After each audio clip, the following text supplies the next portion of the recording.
আজকে আমাদের মনের যে অবস্থা এখানে কিছু বলার মতো নয়। হাঁটি হাঁটি বাবা করে তখন যে 50টি বছর পেরিয়ে এসেছি এখন মনে হয় প্রথম যেদিন এসেছিলাম মরুভূমির তীরে দাঁড়িয়ে এক মুষ্টি বালু দিয়ে তাকে ঘোড়ার ব্যর্থ প্রয়াস চালিয়েছে। এই 55 বছরে কি অভিজ্ঞতা অর্জন করেছি খুঁজে পাই না। অনেস্ট কনফেশন, বর্তমানে বাংলাদেশে বিদ্যমান কতগুলো আইন আছে তাদের সংখ্যা, তাদের নাম জানি না, তবে চেষ্টা করেছি এই দীর্ঘ সময়ে বেঞ্চের বারের সঙ্গে সৌহার্দ্যপূর্ণ অবস্থান রক্ষার প্রয়াসে লিটিগ্যান্ট পাবলিক যারা এসেছেন দায়িত্ব নিয়ে তাদের মামলাটা পরিচালনা করার চেষ্টা করেছে। এই শেষ লগ্নে যারা আমার নবীন বন্ধু আছে তাদেরকে উদ্দেশ্যে দু একটি কথা বলবো।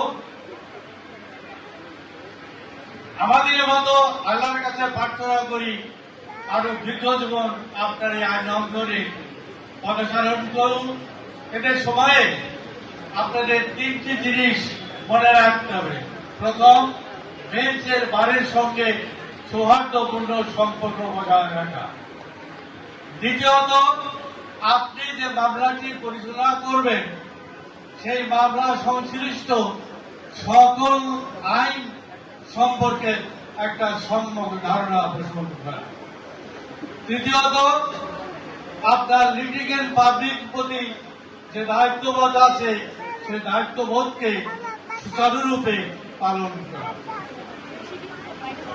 আজকে আমার এই 50 বছর জীবনে এর আগে একমাত্র আমাদের প্রয়াত আমাদের শ্রদ্ধেয় মোসলেমউদ্দিন হাবু ভাই, যিনি মন্ত্রী ছিলেন, সংসদ সদস্য ছিলেন, এই বারের সভাপতি ছিলেন, তাকে একবার দেওয়া হয়েছিল 50 বছর পূর্তি উপলক্ষে সম্বর্ধনা। আর কাকে দেওয়া হয়নি। অনেক প্রতিষ্ঠাতা, অনেক পণ্ডিত আইনজীবীগণ চলে গেছেন, আমরাও চলে যাব। আজকে যে আয়োজন করেছেন বর্তমান ক্যাবিনেট, তাদেরকে আমাদের প্রবীণ আইনজীবীদের পক্ষ থেকে উষ্ণ অভিনন্দন জানাচ্ছি এই আয়োজন করার জন্য। আমরা গর্বিত আজকের এই সংবর্ধনা সভায় আমাদের এই বিচারাঙ্গনে যারা সুষ্ঠু ও ন্যায় বিচার প্রতিষ্ঠার লগ্নে লক্ষ্যে নিরলস কাজ করে যাচ্ছেন তাদের উপস্থিতিতে আমরা সংগঠিত হয়েছি। আপনারা সবাই আসছেন এই গরমের মধ্যে, আপনাদের সবাইকে ধন্যবাদ জানিয়ে আমি আর কথা বলাতে চাইনি। সবাইকে ধন্যবাদ। আসসালামু আলাইকুম। একটি কথা বলতে চাই, হয়তো জীবনে এমন মঞ্চে দাঁড়িয়ে আপনাদের সম্মুখে কথা বলার সুযোগ হয়তো পাবো না। হয়তো আমার জন্য আপনারা স্মরণ সভা করবেন। জানি না চলার পথে কার সঙ্গে কতটুকু অন্যায় করেছি, জানা অজানা মুহূর্তে আপনারা নিজ গুণে ক্ষমা করবেন।